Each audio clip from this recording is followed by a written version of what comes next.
सम्मुख आओ। निश्चय जानो कि यहोवा ही परमेश्वर है, उसी ने हमको बनाया और हम उसी के हैं। हम उसकी प्रजा हैं और उसकी चराई की भेड़ें हैं। उसके पाठों से आनंद के साथ, धन्यवाद के साथ और उसके आंगनों में स्तुति करते हुए प्रवेश करो। उसका धन्यवाद करो और उसके नाम को धन्य करो, क्योंकि यहोवा भला है, उसकी करुणा सदा की है। Hallelujah, hallelujah.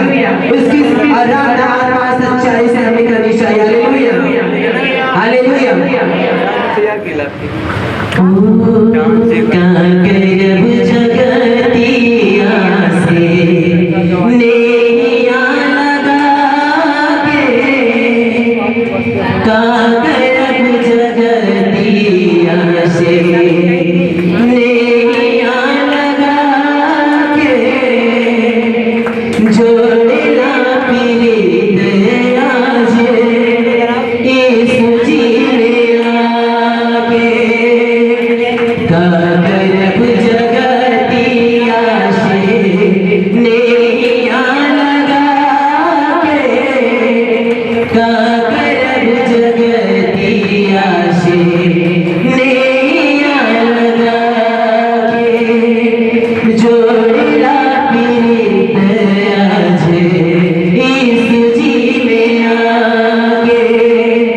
जोड़ेला पीरित आज यीशु जी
जी में आके जोड़े हालेलुया हालेलुया।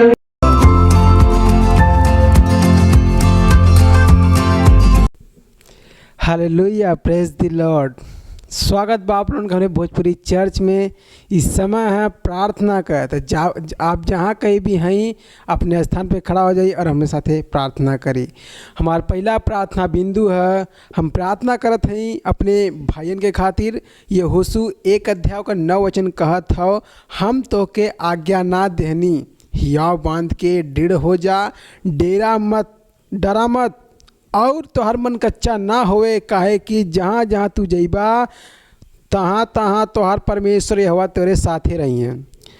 और पहला कुरिन्थियों 14:57-58 कहत है, यही से कि हमार प्रिय भाइयन दृढ़ और अटल रहा और प्रभु के काम में हरदम बढ़त जा, काहे कि ई जानत हुआ कि तोहार मेहनत प्रभु में व्यर्थ ना हो। Hallelujah hallelujah. हमने के भाइयों के खातिर विशेष रूप से प्रार्थना करी कि वो अंतिम दिन में शैतानी धोखा से सुरक्षित हवन और मुक्त हवन। घोषणा करी कि हमने का भाई मजबूत, सुसज्जित, प्रेरित, प्रोत्साहित, जीवंत हवन और वो निर्भीकता से और निडरता से परमेश्वर के वचन के अपने पकड़ में घोषित करत हुआ जैसे कि उनके बोले के चाहिए, चाहे वो कौनो भी दबाव का सामना करत हों। उन विश्वासी में दृढ़ रहियन और प्रार्थना करें कि हमने के भाई का आत्मा जीते के खातिर और चर्च का गतिविधि और पार्टनरशिप के भाग में लेवे के खातिर बहुत जुनून और कटिबंध के साथ करत हवन। हालेलुया। तो आई हमरे साथ ये वचन के अनुसार प्रार्थना करी ताकि हमारे जितना भाई हवन सब आत्मा जीते में, पार्टनरशिप करे में, सब चीज़न में वो आगे रहें और उनका जुनून रहे कि प्रभु का काम उनके तरफ बढ़ी। तो आई हमारे साथ प्रार्थना करें, अपने हाथ की उठाई, अपने स्वर्गीय शब्दों में, अन्य भाषा में, स्वर्गीय शब्दों में प्रार्थना करी। हिमा खली रे त्रांतली शोब्र शांतली से खेले रेत्र माँ खलर मांत खीले रे त्रांतली से ठेले रे ब्रो ही गेले रेत्र माँ खलर मांत खीले रे त्रांतली से ठेले रेत्र माँ खलर माँ ही गेले रेत्र माँ खली रे त्रांतली से ठेले रेत्र माँ खलर मांत खीले रे त्रांतली शोब्रो ही सबलवराम तखिले रेत्र माँ खली रे त्राम तली शिविर विराम तखिले रेत्र माँ खली रे त्राम तली से खिले रे ब्रो। अपने हाथ की उठा के परमेश्वर के सामने अपने भाइयन के बदे प्रार्थना करी। जी आत्मा जीते जात हो, जे पार्टनरशिप बनावे जाता, जे चर्चन के अपने द्वारा आगे बढ़ावत था, ओकरे बदे प्रार्थना करी परमेश्वर उनका सहायता करें और वो प्रभु के काम में जुनून अपने अंदर पैदा करे, उत्साहित हो प्रभु काम करे बदे प्रार्थना करें। अन्य भाषा में झरुस्से शब्दों में परमेश्वर से प्रार्थना करी, प्रभु उनके शब्द के, आपके शब्द के सुना और प्रार्थना का उत्तर दिए। यीशु मसीह के नाम में प्रार्थना करी। माँ खली रे त्राम तली से ठेले रे त्रमा खलर मांत खिले रे त्राम तली से ठेले रे ब्रो ही गेले रे त्रमा खलर मांत खिले रे त्राम तली से ठेले रे त्रमा खली रे त्राम तली शिबिर विराम खिले रे ब्रो ही शबल वराम खिले रे त्रमा खली रे त्राम तली सोब्रो शांतली से खिले रे त्रमा खली रे ब्रो हिले यरमा सिट ठेले रे आंतली से खिले रे त्रमा खलर मांत खिले रे त्राम तली सोब्रो ही गेले रे त्रमा खली रे त्राम तली शिबिर विराम खिले रे त्रमा खलर माम खिले रे त्राम तली सोब्रो ही गेले रे त्रमा खलर माम खिले रे त्राम तली शिबिर विराम खिले रे त्रमा खलर माम खिले रे त्राम तली से ठेले रे ब्रो ही शबलवर राम तखिले रे त्रमा खली रे त्राम तली से ठेले रे त्राम तली सोब्रो शाम तली से खिले रे ब्रो ही शाम तली त्रमा खली रे त्राम तली से ठेले रे त्रमा खली रे त्राम तली शिबिर विराम तखिले रे त्रमा खली रे ब्रो ही शबलवर राम तखलर माम तखिले रे त्राम तली से ठेले रे त्रमा खलर मा। ओ धन्यवाद परमेश्वर, माँ खली रे त्राम तली से खिले रे। प्रभु हम आपका धन्यवाद कर रही परमेश्वर। हमारे भाई बंदे प्रार्थना करती है प्रभु जी, वो जौन भी काम कर रहे प्रभु उनके जुनून और जज्बा होता है यीशु मसीह के नाम में प्रभु, वो आपकी खातिर परमेश्वर जात हुआ प्रभु जी, और सुसमाचार सुनावत हो, नए नए आत्मा की जीत के परमेश्वर के राज्य में लावत हुए यीशु मसीह के नाम में प्रभु जी। हम उनको दे प्रार्थना करती परमेश्वर बहुतायत से आशीष पाएंगे पावे यीशु मसीह के नाम में परमेश्वर। माँ खलरमान तखीले रे त्रांतली सेठ ले रे ब्रो ही गेले रे त्रमा खलरमान तखीले रे त्रांतली सेठ ले रे त्रमा खलरमान तखीले रे ब्रो। आप जहाँ कहीं भी हूँ अपने मुंह के खोल के परमेश्वर से प्रार्थना कर अपने भाई बदे, ताकि प्रभु उनके जीव आत्मा जीते के खातिर जो उन काम करत हूँ वो जुनून और जब जज्बा के साथ करें यीशु मसीह के नाम में। माँ खलरमान तखीले रे त्रांतली सेठ ले रे ब्रो माँ खलरमान तखीले रे त्रांतली सेठ ले रे त्रांतली सिबिरी विराम तखीले रे त्रमा खलरमा आंतली सेठ ले रे त्रमा खली रे त्रांतली सिबिरी विराम तखीले रे त्रमा खली रे त्रांतली सेठ ले रे ब्रो। ओ धन्यवाद धन्यवाद धन्यवाद परमेश्वर। Hallelujah hallelujah hallelujah. हमारा दूसरा प्रार्थना बिंदु है, हमने प्रार्थना करत हैं कि हमने का जो मिशन है 1 अरब आत्मा के खातिर हमने प्रार्थना करत कि वो बढ़त अनुग्रह के खातिर हमने प्रार्थना करत हैं कि हमने के खातिर सेवकाई का प्रभावित दरवाज़ा खुलत हो यीशु मसीह के नाम में। हमने के लगे हरदम बढ़त सेवकाई हो यीशु मसीह के नाम में। प्रार्थना करी कि परमेश्वर का सामर्थ हमने के साथे भविष्यवाणी के अनुसार काम करत हो यीशु मसीह के नाम में। हालेलुया।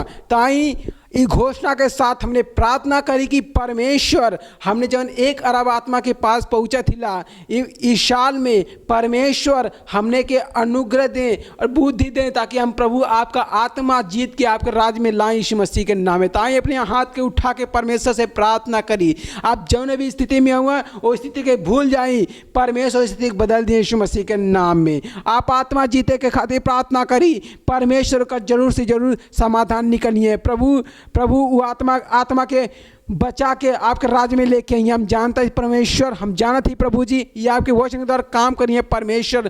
प्रार्थना करती प्रभु अन्य भाषा में जो स्वर्गीय शब्दों में हम प्रार्थना करती परमेश्वर। ही माँ खली रे त्रांतली से ठेले रे त्रमा खलरमान तखीले रे त्रांतली से ठेले रे त्रमा खली रे ब्रो माँ खलरमान तखीले रे त्रमा खली रे त्रांतली से खेले रे ब्रो। अपने हाथ के उठा के परमेश्वर से प्रार्थना करी, ताकि प्रभु जो स्वर्ग में बैठल हूँ हमने के देखा, हमने प्रार्थना के सुने, उसको उत्तर दे।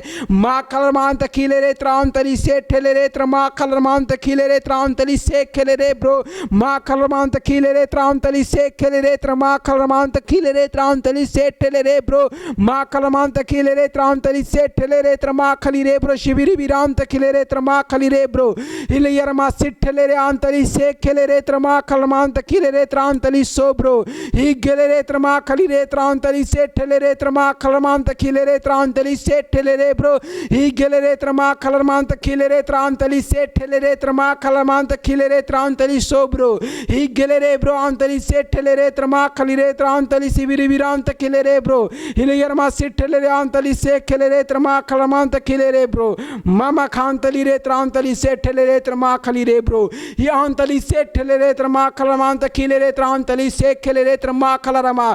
हमने के पास बढ़ता अनुग्रह हो यीशु मसीह के नाम में। हम जोने बदे प्रार्थना करती हूँ, हमारी प्रार्थना सुनल जाता है यीशु मसीह के नाम में। हम 1 अरब आत्मा के पास पहुँचती है यीशु मसीह के नाम में। हमारे लोगों के साथ मिलकर पहुँचती है यीशु मसीह के नाम में परमेश्वर। ही शांतली से खेले रे त्रमा खलरमा आंतली से ठेले रे त्रांतली से खेले रे ब्रो शिबिरी विरांत खिले रे ब्रो माँ खलरमान तक खिले रे त्रांतली से ठेले रे त्रांतली से खेले रे ब्रो मामा खांतली त्रांतली से ठेले रे त्रमा खली रे ब्रो शिबिरी विरांत खिले रे ब्रो आंतली से ठेले रे त्रमा खली रे त्रांतली से ठेले रे त्रमा खलरमान तक खिले रे ब्रो। ओ हालेलुया। धन्यवाद परमेश्वर, धन्यवाद धन्यवाद प्रभु जी, धन्यवाद परमेश्वर। हालेलुया, प्रेज द लॉर्ड। हालेलुया। हमारा तीसरा प्रार्थना पॉइंट है, हमने प्रार्थना करती पहले तीमुथियुस 2:4 कहत हो जे चाहत हो कि सब मनुष्यों का उद्धार हो जाए और सब सत्य के भली बात पहचाने।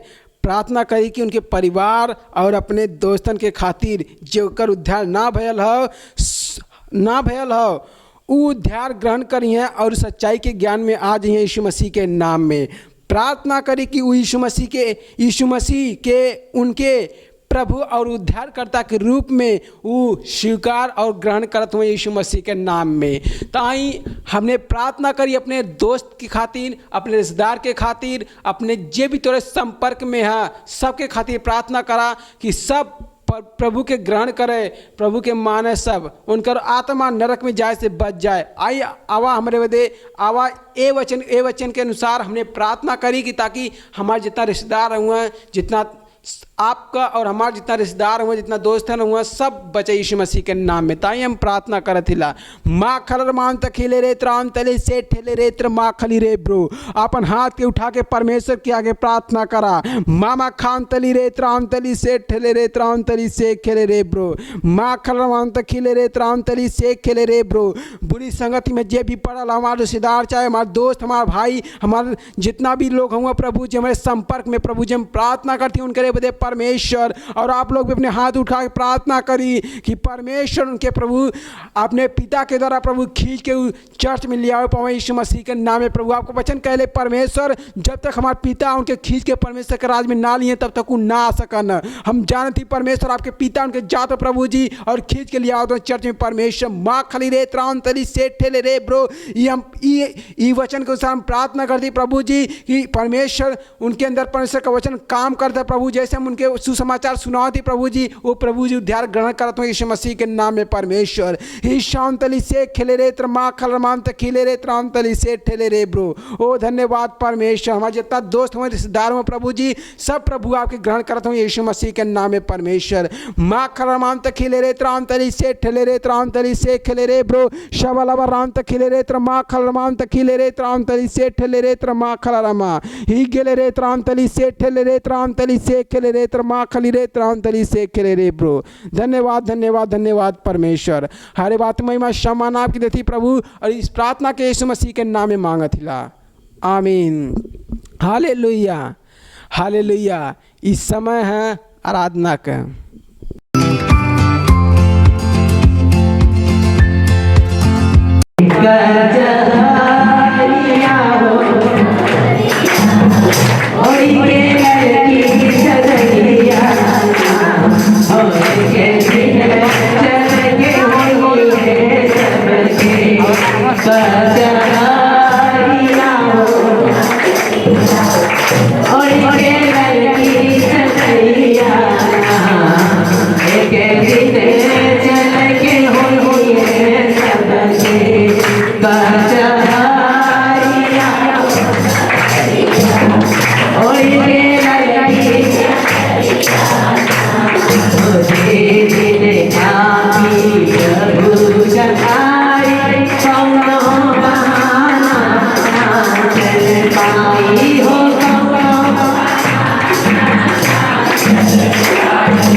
के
हालेलुया।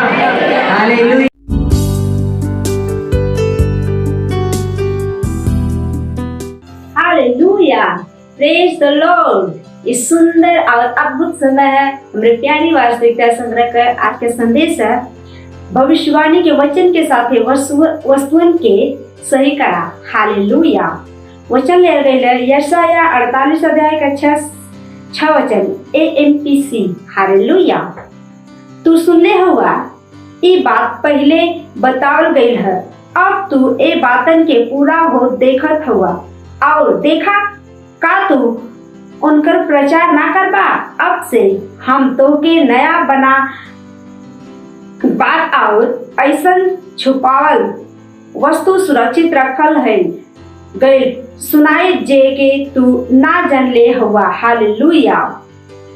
जब रोवा हमने के आरंभिक वचन के साथ 7वीं आयत में पढ़त तब रोवा ध्यान दे कि जोनी जरूरी नई बात के बारे में यशाया बतावत रहना ओकर निर्माण भविष्यवाणी के वचन के कई गई रहल ओ अपही सृजल गई हो। हालेलुया। भविष्यवाणी के वचन से बोल के सत अस्तित्व में लियावल गई। हालेलुया। यशाया 48 का 7 MPC। भविष्यवाणी का वचन परमेश्वर का रेमा हो जौन की रउआ के मुंह में रखल गई हो। वचन जौन रउआ परमेश्वर के खातिर बोलत है ई उ शब्द हो जे के परमेश्वर रउआ के उनके आत्मा के द्वारा देत हम उ रउआ के आंतरिक भाग से आवत है। याद रखा कि रउआ के आत्मा का रचना परमेश्वर के वचन के द्वारा भइल रहल। रउआ वचन रउआ के अंदर रहत हो। हालेलुया। पहला पत्रस 1 अध्याय का 23 वचन।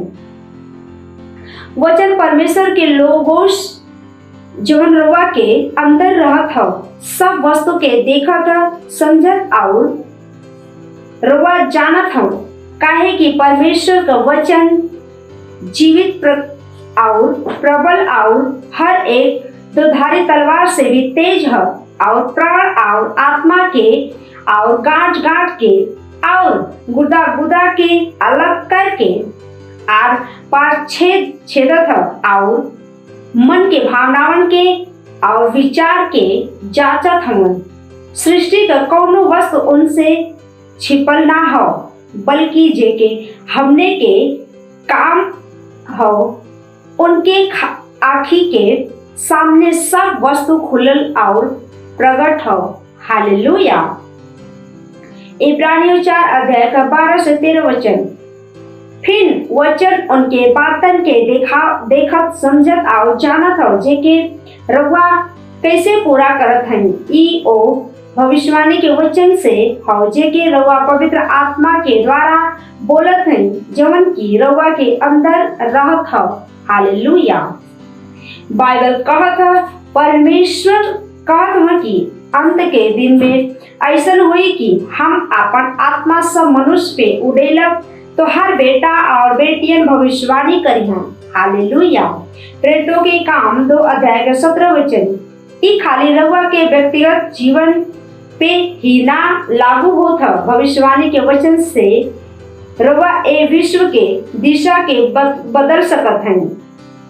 उदाहरण के खातिर जब देशन के सरकार उद्योग के लीडरसन और दूसरे समूह कलिसिया के विरोध में खड़ा होता हो तब आत्मा से वचन के ला और विश्वास से ओके बोला हम पंगु ना हैं।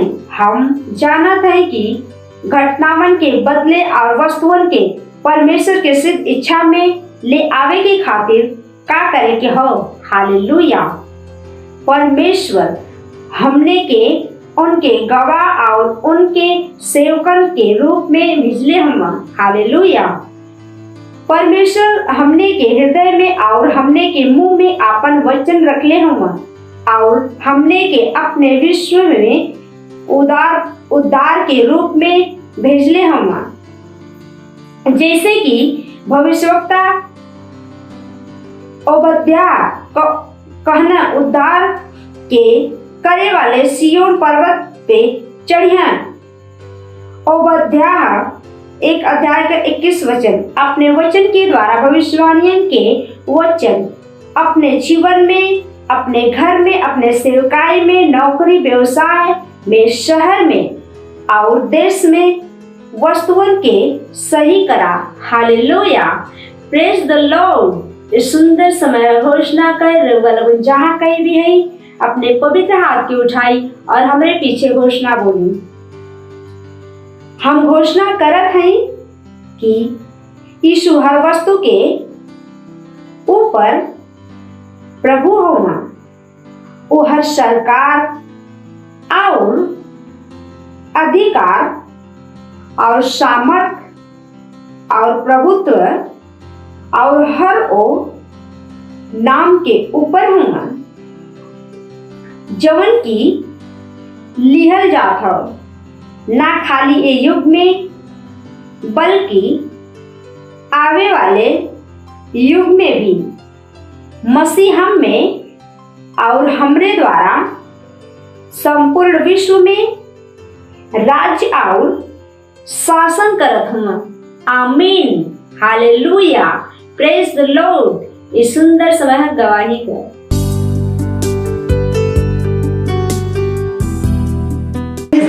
एक बहन सुसमाचार एक बहन की सुनाई थी और हमने उद्धार की प्रार्थना उनके रंग के दिया और चर्च में ना हमने उनके गली प्रार्थना करी और चर्च में यदि उद्धार की प्रार्थना यहाँ पर भैया करें और उनके हमने अपने घरे लिया के गई। जैसे उनके 5 बजे हमने घरे पर पहुँचे थे उनकी लिया के गई और हमारे 5 बजे में फिर हमारे के अंदर अपने अंदर हमने बड़ा बदलाव देखे से परमेश्वर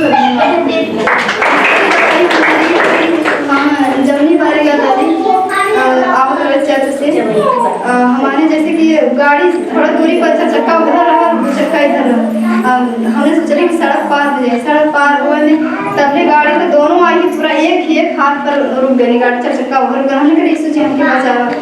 4 चक्का उधर रुक गया, 2 चक्का इधर रुक गया। हमने प्रभु का नाम ले ली और उसके बाद गाड़ी रुक गई। हम परमेश्वर का धन्यवाद करते हैं। परमेश्वर पर विश्वास ना करा हम तो इस शरीर प्रभु जी विश्वास जितना लोग ना करें आज हमारे कुछ होगा तो लोगों कहना कि प्रभु ने जाने प्रभु को वचन सिखावा जाने तक का प्रभु कौन ऐसे रहने बचा रहे होती। इसलिए हम परमेश्वर का धन्यवाद करके प्रभु कहा कि जिसकी निगाहें मेरी ओर होती है वो कभी लज्जित नहीं होने पाएगा। इसलिए परमेश्वर का हम धन्यवाद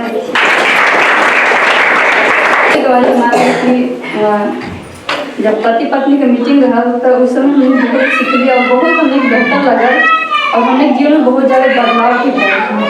और प्रभु का धन्यवाद ये पहले हफ्ता 2 हफ्ता हम पति पत्नी में थोड़ा गुस्सा हो जाता है और मतलब गुस्सा हो लेकिन फिर भी मतलब मेरे नाम हो जाएगा परमेश्वर हमने कर रहा। और उस सच में प्रभु को बहुत बहुत धन्यवाद कि जब पति पत्नी मीटिंग हमने देख ली तो हमने दोनों पति पत्नी के अंदर बहुत ज़्यादा बदलाव आया। थोड़ा सा अगर गलती हमसे हो तो पति के अंदर थोड़ा कि ज़्यादा हमने उस दिन सीख ली कि नहीं उनसे गलती हुई तो हम उनकी गलती क्षमा करा और हमसे हो तो। और सच में हमने कि जीवन बदलाव बहुत ज़्यादा और पास्टर जी और पास्टर पत्नी की हमने देख के हमने बहुत ज़्यादा जीवन बदलाव है।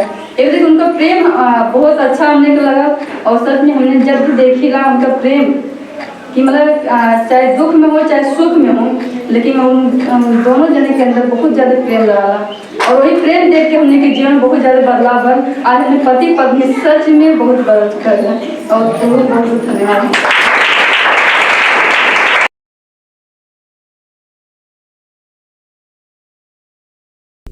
हालेलुया, प्रेज द लॉर्ड। हम आशा कर रहे थे कि आप ठीक हुई हैं। परमेश्वर का धन्यवाद देते लगे एक बार फिर से भोजपुरी चर्च के लेकर हम आपके पास आए हैं। हालेलुया, प्रभु कितना महान हुआ और कितना उनका धन्यवाद देते कि हमने की भोजपुरी भाषा में और परमेश्वर का वचन सुनेला। जो अपनी भाषा में हम परमेश्वर का वचन सुनेला तो हम सब परमेश्वर का वचन अच्छे समझ पाएला। हालेलुया, यही बदे प्रभु हमें प्रेरित कैले हुआ कि हम प्रभु का बात और प्रभु का वचन, प्रभु का दिमाग, प्रभु का विचार आपके पास उनकरे भाषा में ना आपके भाषा में लेके आए। हालेलुया, हमारे देश में बहुत सारी भाषा है, बहुत सारा जाति है, बहुत सारा लोग हुआ, हर कोई अपने भाषा के पसंद कराला। हालेलुया। यही से हमार योजना है कि परमेश्वर का जो वचन है वो आपके पास हम तोहरे भाषा में लेके आए। हालेलुया। विश्वास करत हिला कि ये चर्च केवल आप ना देखत हुआ बल्कि लोगन के भी दिखावत हुआ। हालेलुया। अपने रिश्तेदारन के, अपने पड़ोसिन के, अपने लोगन के, अपने दोस्तन के आप ही पहुँचावत हुआ। हालेलुया। हमारे प्रियजनों, परमेश्वर का वचन कितना महान हुआ जे हमें सीखे की ज़रूरत है। अगर हमने के परमेश्वर का वचन ना सीखल जाइए और परमेश्वर का वचन सीख के ना कैल जाइए तो कोनो ऐसा चीज़ ना है जे हमने के आगे बढ़ा सकाला। तो परमेश्वर का वचन बहुत ज़रूरी है कि हम और आप सीखें। ध्यान दा, आपके जीवन में परमेश्वर जौन कुछ भी देवल चाहना ओकरे बदे कोनो शर्त ना हो, लेकिन परमेश्वर का जो देहल चीज़ है ओके बना के अपने अंदर रखे बदे एकरे लिए शर्त है। हालेलुया। प्रभु कहा ना कि तू ई करबा तो ई बन जीबा, ऊ करबा तो ऊ बन जीबा, ई हुई तो यहाँ पहुँच जीबा। प्रभु का ई वचन है। हालेलुया। तो हमने के आज देखल जाइए एक प्रार्थना के संदर्भ में एक कहानी कि प्रभु हमने के का सिखौना। हालेलुया। ध्यान दा कि अगर आप इस चीज़ की सीख लिया तो आप जहाँ कहीं भी हुआ, जैसे कहीं भी हुआ, आप जरूर अपने जीवन में महिमा के उत्पन्न करिए। जवन चाही आपके आप वो पा लिया। हालेलुया। आपके जरूरी ना होई केहू के फ़ोन लगौले का, आपके जरूरी ना होई केहू से रिक्वेस्ट निवेदन कैले का। आप अगर आज के संदेश के सुन ली हैं और समझ ली हैं, आप काफ़ी हुआ अपने जीवन के बनाव बदे और अपने जीवन के आगे ले जाए बदे। हमारा हमेशा से एक ही उद्देश्य है कि परमेश्वर का हर लोग अपने पैर पे खड़ा हो जा, अपने आप में निर्भर हो जा, ताकि जब उनके कभी दर्द हो तो खुद वो यहाँ वहाँ ना भागा बल्कि खुद वो खड़ा होके अपने आप के चंगा कैले। हालेलुया। परमेश्वर कितना चाहा ना कि हम सब निर्भर आत्मनिर्भर बन जाएं, अपने ऊपर फोकस करें। हालेलुया। और एक बात ध्यान दिया, परमेश्वर केहू का पक्षपात ना करना। परमेश्वर केहू के ज़्यादा अनुग्रह और केहू के कम अनुग्रह ना देना। ये तो अपने अपने ऊपर है कि प्रभु में हम जितना मेहनत करब उतना परिणाम हमारे ऊपर आई। हालेलुया। हालेलुया। तो आज प्रार्थना के संदर्भ में एक कहानी हम देखल जाइए कि प्रभु परमेश्वर का विचार हमने के लिए का है। हालेलुया। यही से कहिला कि भोजपुरी जो संदेश है, भोजपुरी का जो चर्च हुआ शाम का गुरुवार जो 7:30 बजे शुरू होता, एक ही और लोगन के पास भेजे सीखा, एक ही और लोगन के पास दिखावे सीखा। हालेलुया। काहे सीखे कि एकदम सरल भाषा में है, आसान भाषा में है और नए लोगों के लिए विशेष करके है। हालेलुया। तो आप आज का जो संदेश है अगर समझ लिया तो आप काफ़ी हुआ अपने जीवन के बनाव बदे और ओके आगे ले जाए बदे। प्रेज द लॉर्ड। हालेलुया। तब बाइबल में एक कहानी देखल जाइए, मत्ती के 7 अध्याय ओकरे 7 वचन से पढ़ल जाइए। हालेलुया। तो आज हम हिंदी में पढ़ब। हालेलुया। मांगोगे, मांगो तो तुम्हें दिया जाएगा, उगत हुआ मांगा त तू पैबा। अगर तू मंगबा तो तोके देवल जाई, अगर तू मंगबा तो तोके देवल जाई। हालेलुया। प्रभु कहत हुआ मांगा त तोके देवल जाई, ढूंढबा त तू पा जइबा, खटखटैबा त तोहर लिए खोल देवल जाई। काहे से कि जे कोई मांगला ओके मिलला, जे कोई खोजला उ पावला और जे कोई खटखटावला ओकर लिए खोलल जाला। हालेलुया। प्रभु का वचन कहला कि मांगेंगे तो मांगबा त। इस शर्त आप परमेश्वर का ये प्रार्थना का सिखाओ बदे, प्रार्थना के बारे में सिखाओ बदे वो कहना कि मांगे की होई तो के। हालेलुया। मांगे के हुई अपने पिता से इस अर्थ प्रभु का तू के तोहार काम ह मंगले का उ कहना मंगबा त तोके मिल जाई, तोके दे देवल जाई। हालेलुया। तोके देहल जाई अगर तू मंगबा त। और मांगे के बदे हमें का करे को ही, प्रार्थना करे को होला। हालेलुया। और प्रार्थना हमसे हो ना पाए, यही कारण है कि जीवन मसीह भइले के बाद भी 10 साल से मसीह हैला, 15 साल से मसीह हैला, लेकिन कोनो जीवन में परिवर्तन ना भल। काहे बदे? प्रार्थना हमने ना कैले ला, मंगले ना हैला। परमेश्वर का वचन कहला मांगबा त तोके देवल जाई, मंगबा त। हालेलुया।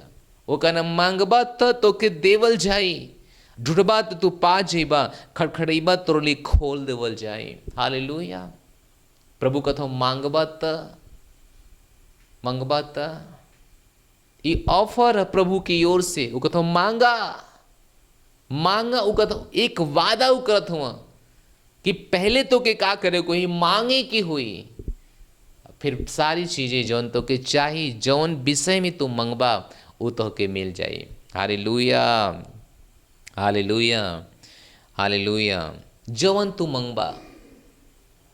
तू मंगबा अपने जीवन के लिए, अपने परिवार के लिए, अपनी सेवकाई के लिए, जवन तू मंगबा वो तो के मिल जाए। हालेलुया।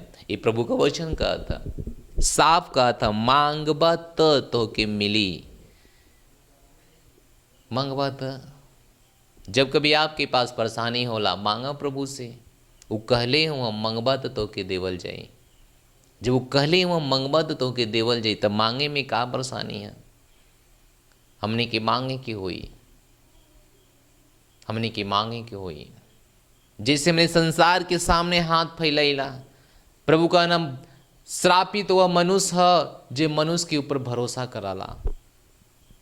मनुष्य के ऊपर भरोसा ना करके परमेश्वर के ऊपर भरोसा करे कोई, मांगे कोई परमेश्वर से। और परमेश्वर आज खुला चांस देत हुआ, खुला बात बोलत हुआ, ऑफर देत हुआ कि मांगा तू और तो के मिली, मांगा तू तो के मिली। जवन कुछ मंगबा वह मिली। हालेलुया। वो कहना जे कोई मांगला ओके मिलला, जे कोई ढूंढला वो पावला, जे कोई खटखटावला ओकरे लिए खोलल जाला। इ नियम है, इ नियम है। हाथ पे हाथ रख के सोचा कि जिंदगी बदल जाए तो ना बदली। बाइबल कहले हे आलसी, उस चोटी के जाके देखा, चींटी के जाके देखा, उनके जाके देखा अपन भोजन इकट्ठा करे बदे कितना मेहनत करे नहीं। ऋतुकाल में भी, ठंडी में भी वो जाके अपन भोजन इकट्ठा करत हैं। लेकिन हमने के आज विश्वासी के रूप में हाथ पे हाथ रख के बैठा लेला, मांगत ना हिला प्रभु से। और प्रभु कहत हुआ मंगबा तो के देवल जाए। प्रभु कहत हुआ, हालेलुया। वो कहत हुआ मांगबा तो के देवल जाए, मांगा तो के मिली, मांगा त। आज तोरे जीवन में का चाही तो के, का चाही तो के प्रभु देव तैयार हुआ अगर आप मांगबा त। और मांगे के हुई तो फिर भी हम का कहते, मांगे मदे का करे कोई, प्रार्थना करे कोई। और प्रार्थना मदे मेरे पास समय ना है, यहाँ वहाँ गाल बजाओ बदे समय है, यहाँ बैठ के टाइम पास कर बदे समय है, इनकर उनका बुराई करे बदे समय है हम मसीहन के पास, लेकिन प्रार्थना करे बदे समय ना है। और बाइबल कहे जब प्रार्थना करे बदे समय ना है तो कैसे प्रभु तोरे उपलब्ध करें। हालेलुया। प्रभु के पता है कि तो के का चाहिए, उनके पता है, फिर भी इंतजार करत हुआ कि तू मांगा, फिर भी वो इंतजार करत हुआ।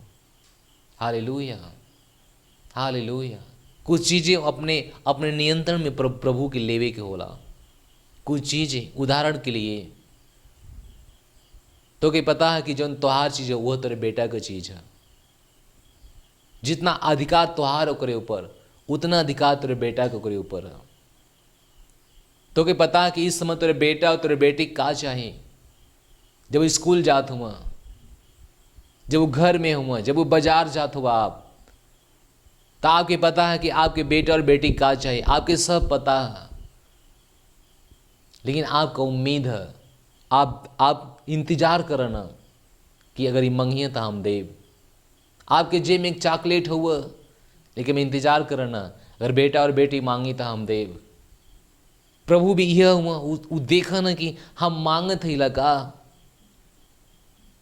मांगल एक स्थान है जहाँ पे आके हम प्रभु से मांगीला। ई देखावाला कि हम प्रभु के आश्रय पे हिला, हम प्रभु के आश्रय पे हिला। हालेलुया। मांगे की हुई बाइबल कहेले जे कोई मांगला ओके देवल जाला, जे कोई खटखटावला ओकरे लिए खोलल जाला, और जे कोई ढूंढाला वो पावला। जे कोई भी जे प्रभु के लोगन ढूंढी उपाई खटखटाई के लिए खोल देवल जाई, और जे मांगी ओके दे देवल जाई, निश्चय ही दे देवल जाई। काहे ना देवल जाई? क्योंकि प्रभु कहना मंगबा तब पैबा, मंगबा तब पैबा। अगर ना मंगबा तो मतलब ना पैबा। आप का चाहत हुआ? का आप चाहत हुआ कि हमारे गांव के लोग प्रभु में आ जाएं, तो प्रभु से उनके मांगे की हुई। Hallelujah, hallelujah. अगर आप ना मांगिए तो शैतान मांग ले ही उनके। बाइबल अयूब की कहानी बताओ कि अयूब के परमेश्वर के हाथ से अयूब के शैतान मांग लेला परीक्षा करे बदे। और प्रभु यीशु मसीह कहना हे पतरस चेला तो के, हे पतरस हे चेले, शैतान तो सबके मांग ले है। हालेलुया। आपके ना पता अगर आप ना मांगिए तो शैतान जरूर मांग ले ही। हालेलुया। तब मांगा, अपने परिवार के बचाव बदे मांगा, अपने पत्नी बदे मांगा, अपने बच्चन बदे मांगा परमेश्वर से, अपने पति बदे मांगा परमेश्वर से। जौन कुछ चाहत हो मांगा, परमेश्वर देव तैयार हुआ। क्या सु कले में मंगबा तो के मिली, मंगबा तो के मिली। हमें मांगे की हुई। Hallelujah, hallelujah, hallelujah. आगे का कहत हूँ, ध्यान से पढ़ा वचन के। हालेलुया। 9 वचन उकन तोहरे में से ऐसा कौन मनुष्य कि यदि उनकर पुत्र रोटी मांगी तो उसे वो पत्थर दे दी हैं, या मछली मांगी तो सांप दे दी हैं। उकन तोहरे में से केकर ऐसा पुत्र है, के ऐसा बाप है कि अगर उनकर बेटा रोटी उनसे मांगा तो पत्थर दे दे ही। कौन ऐसा बाप है? कौन बाप कैसन करेजा हो गल है? अगर मछली मांगी तो सांप दे दे ही। ऐसा कौन बाप है? हालेलुया। उब सिखावत हुआ, उब बताओ कोशिश करत हुआ कि जवन लड़का मांगी तोहार तौन देवे की हुई, तौन तू देबा। उस सिखावत हुआ। हालेलुया। आगे 11 वचन उकना जब तू बुरा होकर अपने बच्चन की अच्छी वस्तु देवल चाहला तो तोहार स्वर्गीय पिता अपने मांगे वाले के अच्छी वस्तु काहे ना दी। हालेलुया। उकना जब तू बुरा होके अपने बच्चन के अच्छी चीज देवल चाहला तो तोहार स्वर्गीय पिता तो के अच्छी वस्तु काहे ना दी। यानी पिता के पसंद हमें अच्छी वस्तु देव बदे, पिता के पसंद हमें अच्छा जीवन देव बदे, पिता के पसंद हमें अच्छी जिंदगी देवे बदे। ये पिता के पसंद। लेकिन समस्या इस बात का कि हम लोग मांगत ही का। अगर हम लोग मांगल जाइए तो जरूर मिली। अगर हमने मांगल जाइए तो जरूर मिली। अगर मांगल ना चाहिए तो ना मिली। बाइबल कहे ले प्रभु के देव में अच्छा लगा था, अच्छी चीज, अच्छी चीज, अच्छी और प्यारी चीज प्रभु के देव में बहुत अच्छा। लेकिन हमने की मांगे की हुई परमेश्वर से। हालेलुया। तो पड़ोसी से कहा मंगबा तो मिली। एक बार वही कहा मंगबा तो मिली। धन्यवाद। हालेलुया। ये नियम है। परमेश्वर आज हमें कहा तो मांगा तू, वो अपन पूरा हृदय हमारे लिए खोल दे ले हुआ। आज अपने वचन के द्वारा कहा तो मांगा, जौन तो के चाहत हो मांगा। ऐसा सरकार भी ना कबो बोल सकेले। हालेलुया। सरकार भी कबो ना बोले कि जौन तू मंगवा हुआ दे, वो कही हम जौन चाहती तौन तोरे पास हो, ना कि तू जौन चाहत हुआ। लेकिन प्रभु का ना, तू जौन चाहत हुआ तौन तोरे पास हो। ध्यान दा, एक मनुष्य मंगवा अगर आपके दे भी दे तो जिंदगी भर आप वो कर्जदार रहबा। आपके ताना मेहना कबो मारी या आपसे सूद समेत वापस ले ले ही, लेकिन परमेश्वर जवन दी हैं तो उसे कबो वापस ना ली हैं। हालेलुया। ऐसे परमेश्वर का नाम मांगा, तू मांगा, मंगवा तो के मिली। हमसे मांगा भाई, हमसे मांगा बेटा, हमसे मांग बेटिया, हमसे मांग, संसार से मत मांग। आज हमसे मांग जौन तो के चाहत है, मंगबू तब मिली, मंगवा तब मिली। बेटवा हमारा अच्छे स्कूल में पढ़ाई कर ले, मांगा प्रभु से। ये परेशानी में हम अच्छा जीवन जी लें, मांगा प्रभु से। हमारे साथ साथ हमारा परिवार भी प्रभु में आ जाए, मांगा प्रभु से मांगा। शैतान के हाथ से छीन ला। प्रभु से जब मंगिए तो कोनो काम आपके लिए कठिन ना हुई। Hallelujah, hallelujah. प्रभु प्रभु हुआ, महान हुआ। वो मेरे पिछले समय के भी लौटा के लेके आओ वाला हुआ। प्रभु हमारे पिछले समय के भी हमें वापस दे दिया। हालेलुया। प्रभु भविष्य का प्रभु हुआ और प्रभु इतिहास का प्रभु हुआ। उनके लिए कौनो काम कठिन ना है। अगर आपका आनंद खो गल, अगर आपका जीवन खो गल, अगर आपका खुशियां आपसे चुरा लेवल गल, अगर आपसे आपका शांति छीन लेवल गल, तो चिंता मत करा। मांगा पिछले वाली शांति, मांगा पिछले वाला आनंद, प्रभु सब कुछ लौटा दिया। योएल का पुस्तक कहले, योएल के 2 अध्याय में चल जा, बाइबल खोल जा। Hallelujah, hallelujah. धन्यवाद परमेश्वर। योएल के 2 अध्याय में हमारे साथ अपन बाइबल खोला। योएल की पुस्तक पुराने नियम में है। योएल, हम विश्वास करे थे कि वचन आपके बहुत प्रेरित करे। अब मोबाइल से खोला ताकि जल्दी से हम पहुंच सकें। योएल 2 अध्याय, और हम विश्वास करे थे कि ये हुई 25 वचन।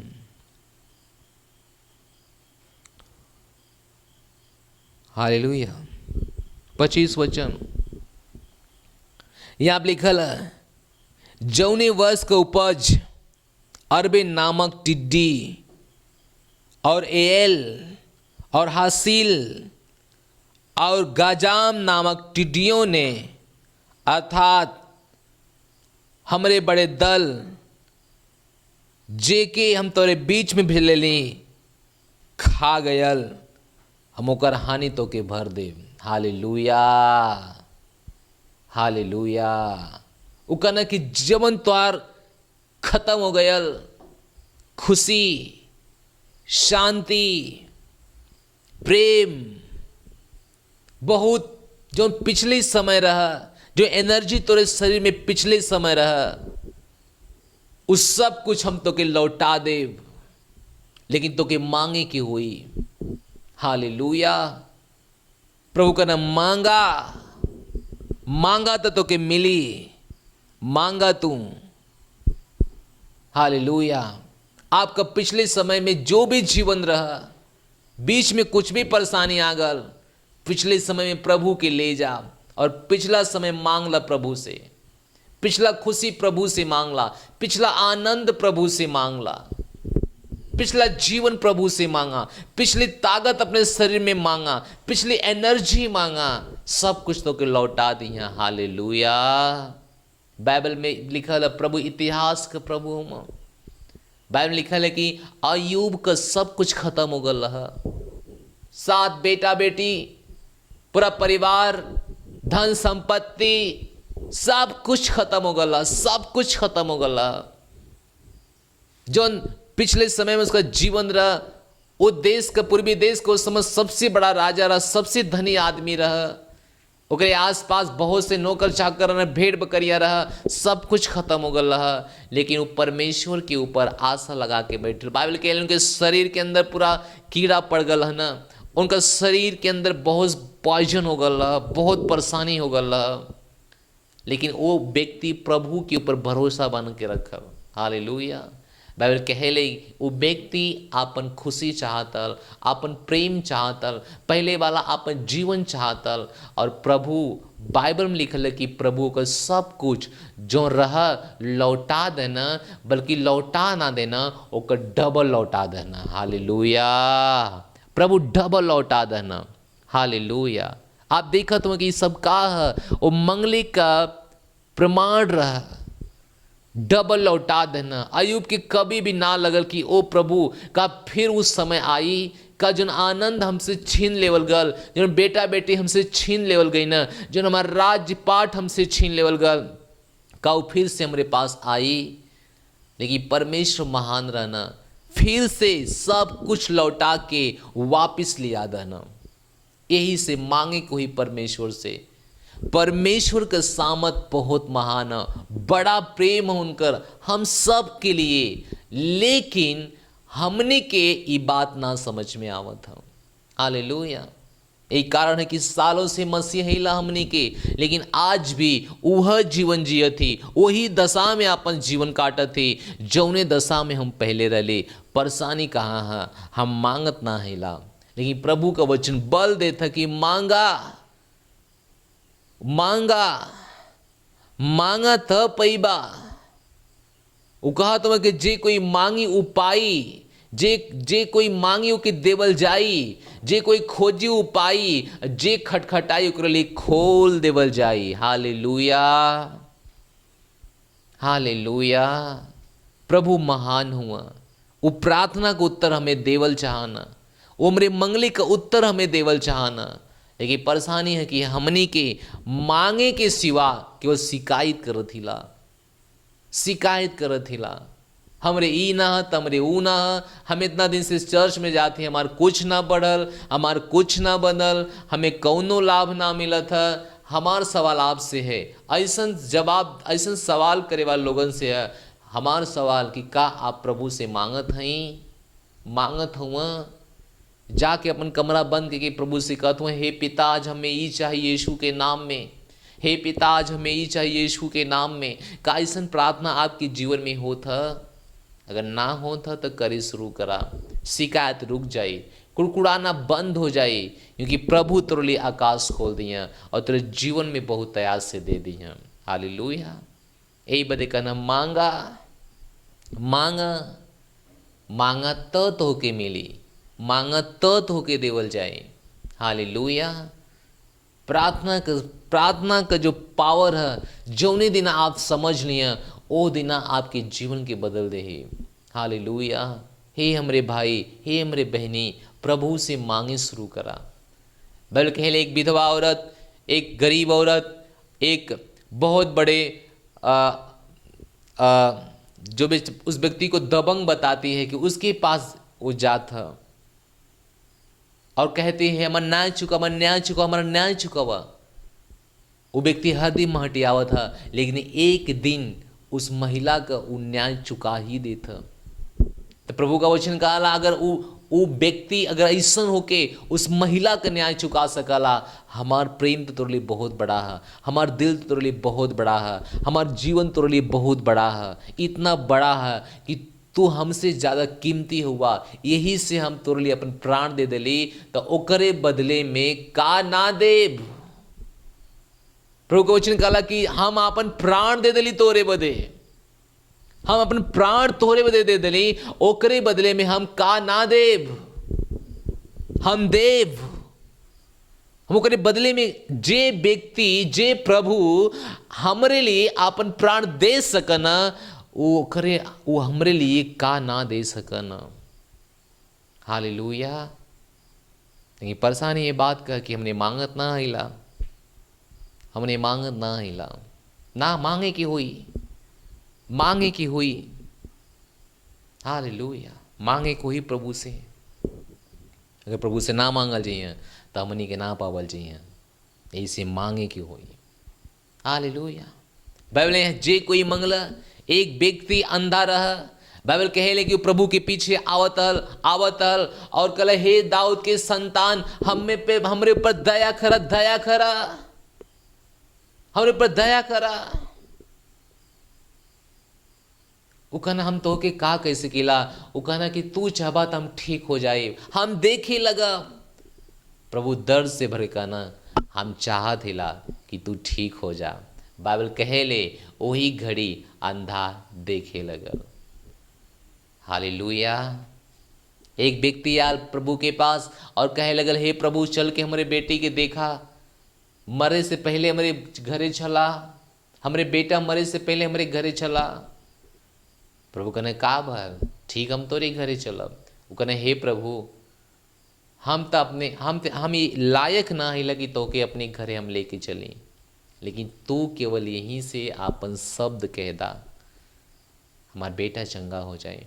प्रभु कहना धन्य हुआ तू, तोहार बहुत बड़ा विश्वास है, हम कहत ही जा तोहार बेटा चंगा हो जाए। और बाइबल कहेले वो व्यक्ति अपने घर पे ना पहुँचल रहा, तब ओकर नौकर चाकर के कहना महान हुआ, धन्य हुआ, तोहार बेटा चंगा हो गया। Hallelujah, hallelujah. आप जानत हो प्रभु कितना दयालु हुआ। एक कोढ़ी प्रभु के पास आ, प्रभु से कहले हे प्रभु तू चाहबा तो हम शुद्ध हो जाए। प्रभु का नाम चाहते कि शुद्ध हो जा, और बाइबल कहेले वो शुद्ध हो गई ना। प्रभु के पास जे कोई भी आयल, प्रभु केहू के ना कहना, केहू के मना ना कहना। हे हमारे भाई, हमारे बहने, आज ऑनलाइन इस मैसेज के द्वारा हम तो के आज प्रेरित करत ही, उत्साहित करत ही ला कि प्रभु से मांगे शुरू करा। हर वो खुशी मांगा, हर वो चीज मांगा जो तेरे जीवन की जरूरत है। संसार से मंगले से अच्छा कि प्रभु से मांगा तो के सब पूरा कर दी है प्रभु। हालेलुया।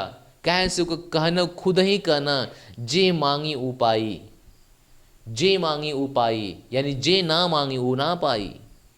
तो दूसरे के साथ समय टाइम पास करने से अच्छा कि हम प्रभु के सामने बैठें और मांगें। दूसरे को बुराई करे से अच्छा हम प्रभु के सामने बैठें। काहे से कि प्रभु हमें अच्छी वस्तु देवल चाहत हुआ, अच्छी वस्तु देवल चाहत हुआ।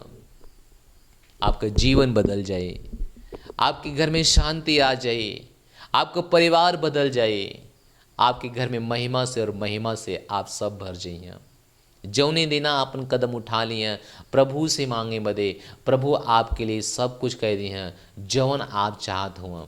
यही कारण है कि प्रभु से आप मांगा, प्रभु से आप मांगा।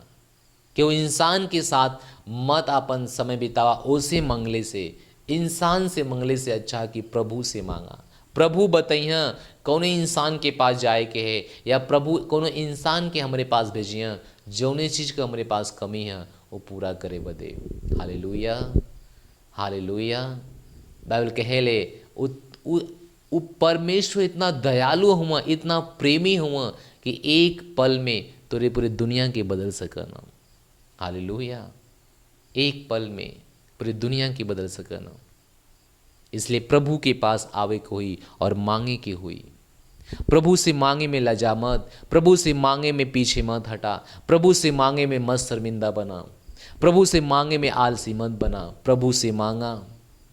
प्रभु अगर अपन जान तो के दे सकना तो ओकरे बदले में का ना कह सकना, ओकरे बदले में का ना कह सकना।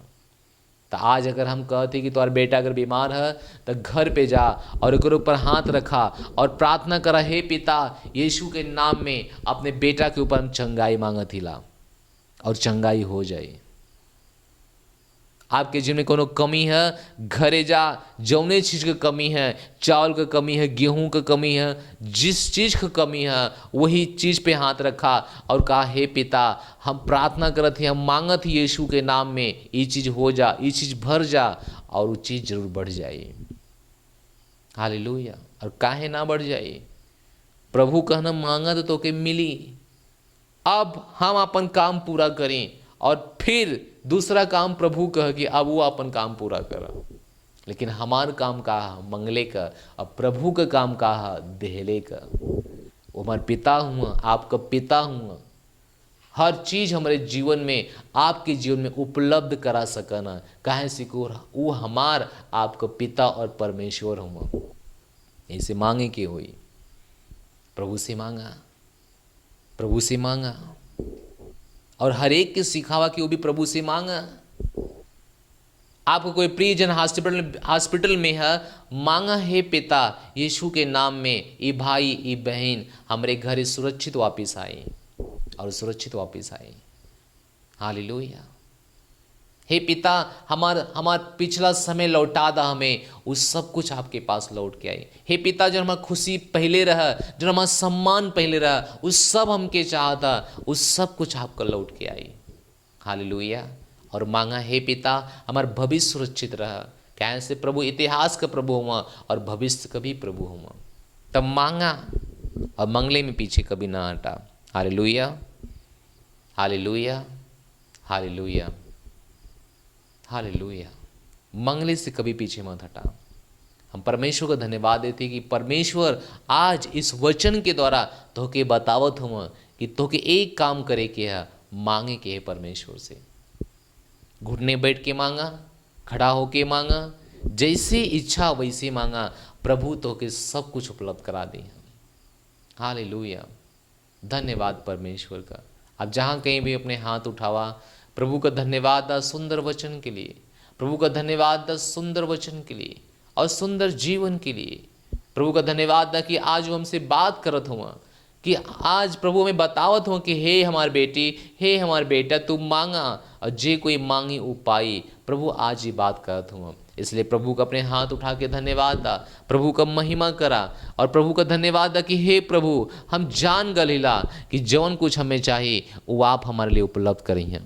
हम धन्यवाद देथिला प्रभु, सारी महिमा तोहके देथिला और प्रार्थना की यीशु के नाम में मांगत थी, आमीन कहथिला। हालेलुया। स्वागत करब इस समय उन लोगन का जे कोई आज हमें पहली बार देखा था या पहली बार सुना था। हालेलुया। अगर आपके सेंटर में क्यों पहली बार है तो हम उत्साहित करब कि वो अपन स्थान पे खड़ा हो जाए और हम सब के लिए ताली बजावल जाइए और वो भाई या वो बहन अपन हाथ इस से करी हैं और अपन आंख बंद करी हैं। जवन हम बोलब हमरे पीछे बोली हैं, ठीक है? बोला हे पिता परमेश्वर, हम आपके पास आवत हिला यीशु मसीह के नाम में, आमीन। आपका वचन कहा था जे कोई प्रभु का नाम ले ही उद्धार पाए। हम अपने मुंह से अंगीकार करत है और हृदय से विश्वास करत हिला, आज से अबहिये से यीशु मसीह हमारे जीवन का स्वामी हुआ और प्रभु हुआ। हम घोषणा करत है कि हम बच गल है, हमार नया जन्म हो गल है। जे हमारे अंदर है वह महान है, जे संसार में है उससे महान हमारे अंदर है। हमारे अंदर परमेश्वर का जीवन है, यीशु मसीह के नाम में, आमीन। हालेलुया। बधाई हुआ, आप परमेश्वर का संतान बन गल हुआ। प्रभु में आप कैसे आगे बढ़े हैं, स्क्रीन पे हमारा नंबर है, जरूर हमें संपर्क करिए कि आप प्रभु में कैसे आगे बढ़े हैं। आप कहीं जाए इससे पहले हम आपके लिए प्रार्थना करें। पिता हम धन्यवाद देते हैं, हम प्रार्थना करते यीशु के नाम में। आपका वचन कहला जे कोई नया जन्मल है, नई सृष्टि है, पुरानी बातें खत्म हो गल और सारी बात नहीं हो गल। प्रभु हम धन्यवाद देते हैं, हम प्रार्थना करते यीशु मसीह के नाम में इनका जीवन सुरक्षित है। धन्यवाद यीशु मसीह के नाम में, आमीन। आप परमेश्वर का संतान हुआ, आज से भी आप जे कुछ पिता से मंगी हैं पिता आपके लिए उपलब्ध करें हैं। हालेलुया। इस समय है भेंट का स्क्रीन पे डिटेल है, जरूर अपन भेंट दे, परमेश्वर के उत्तम भेंट दे, ताकि परमेश्वर की महिमा आपके जीवन से हो सका और परमेश्वर से मांगे बदे आपके पास अधिकार हो सका। परमेश्वर तुम्हें आशीष दें। धन्यवाद।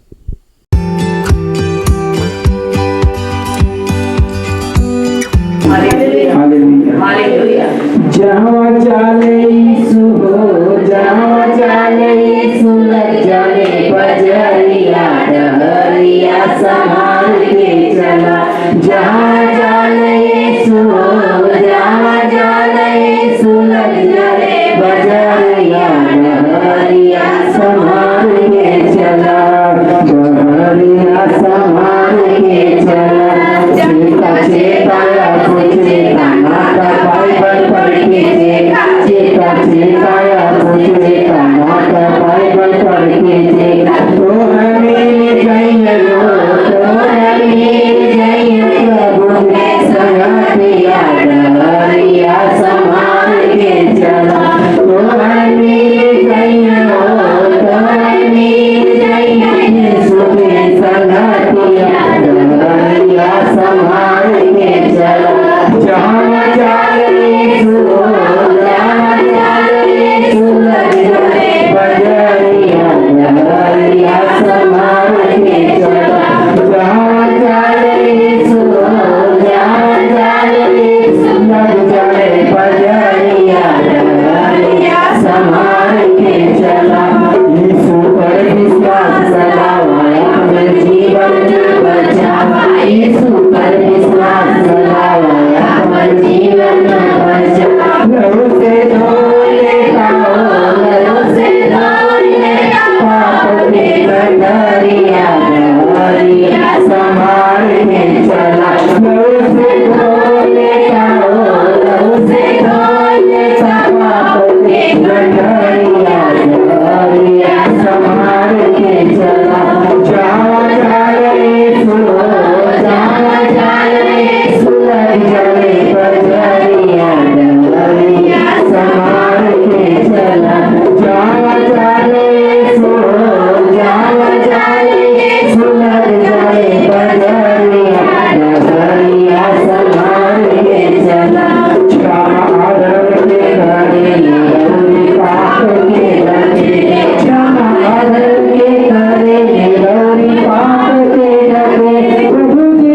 आई जय हो प्रभु जी आई जय हो बजरिया डरिया संभाल के चला प्रभु जी आई जय हो प्रभु जी आई जय हो बजरिया डरिया संभाल के चला जहाँ जाए यीशु जहाँ जाए यीशु लग जाए बजरिया डरिया संभाल के चला जहाँ जाए यीशु जहाँ जाए यीशु लग जाए बजरिया डरिया संभाल के चला प्रभु को माया पार करे हुए तेरा पार प्रभु के माया पार करे हुए तेरा पार उनसे झूम लेगा हो उनसे झूम लेगा प्रभु के चरनिया डरिया संभाल के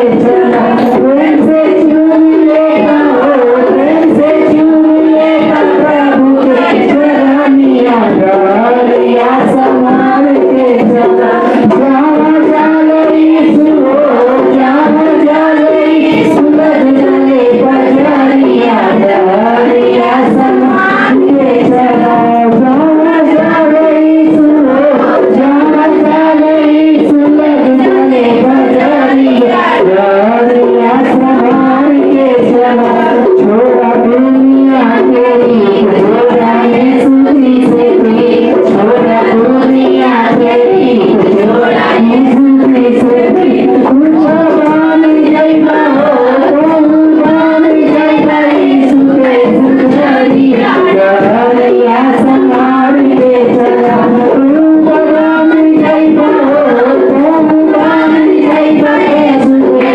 बजरिया डरिया संभाल के चला जहाँ जाए यीशु जहाँ जाए यीशु लग जाए बजरिया डरिया संभाल के चला डरिया संभाल के चला हालेलुया हालेलुया। हम विश्वास करते हैं कि आप अपन भेंट दे ले हुआ।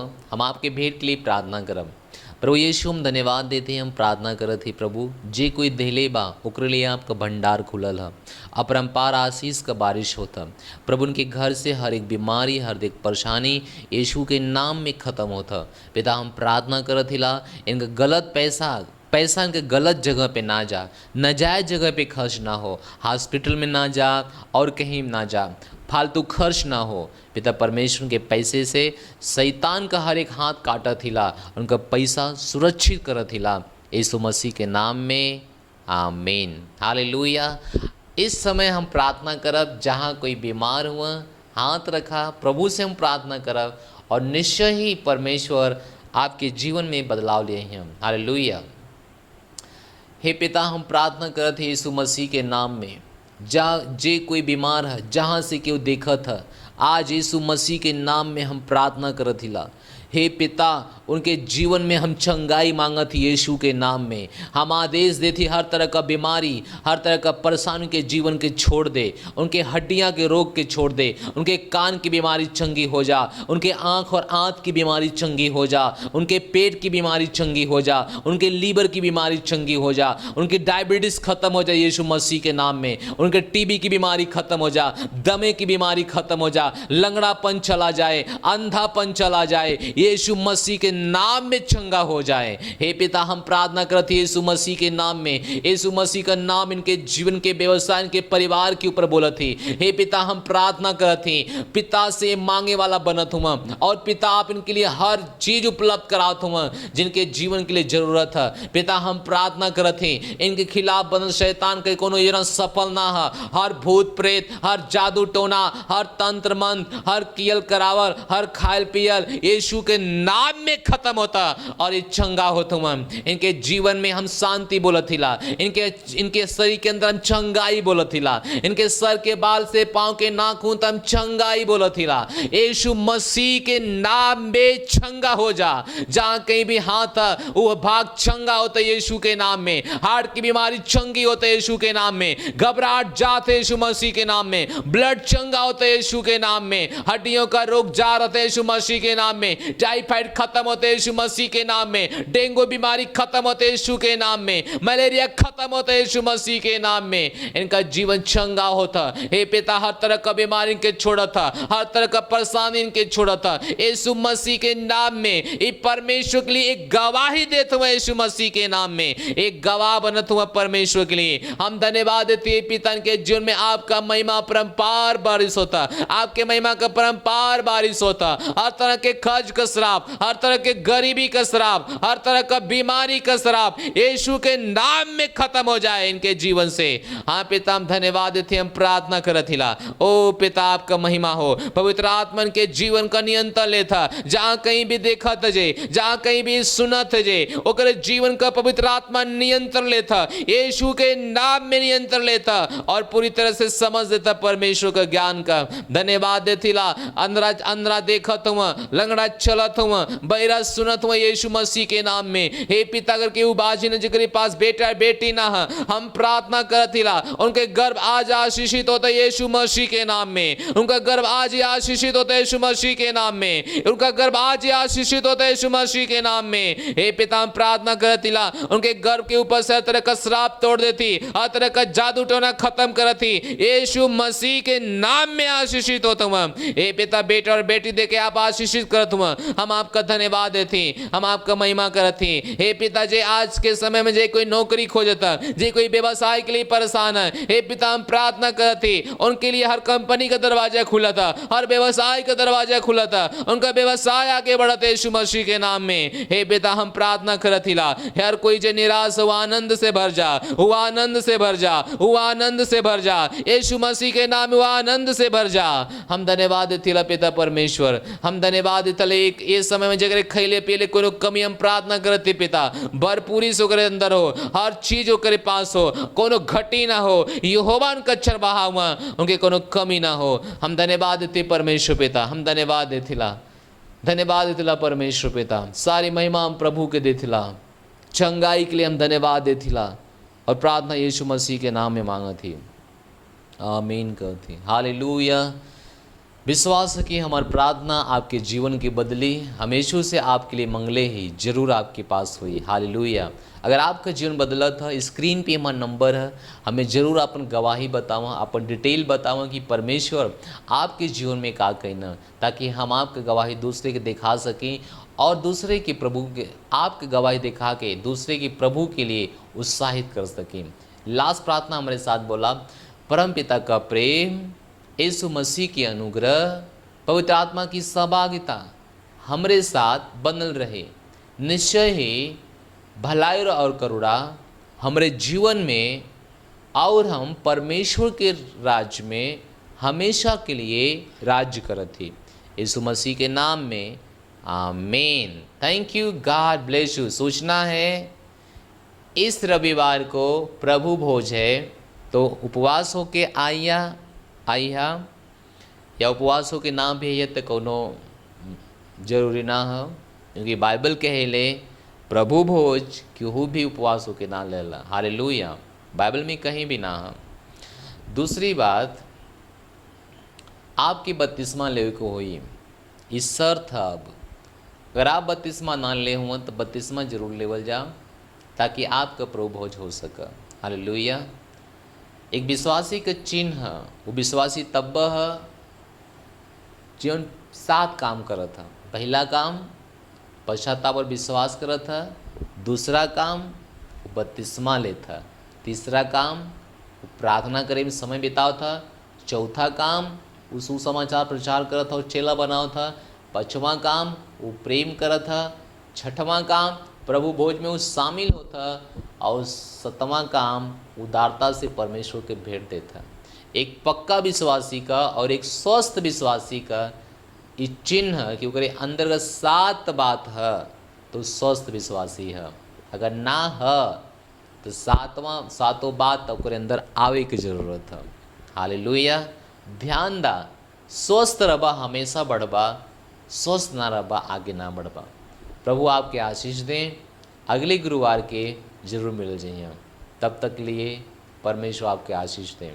धन्यवाद।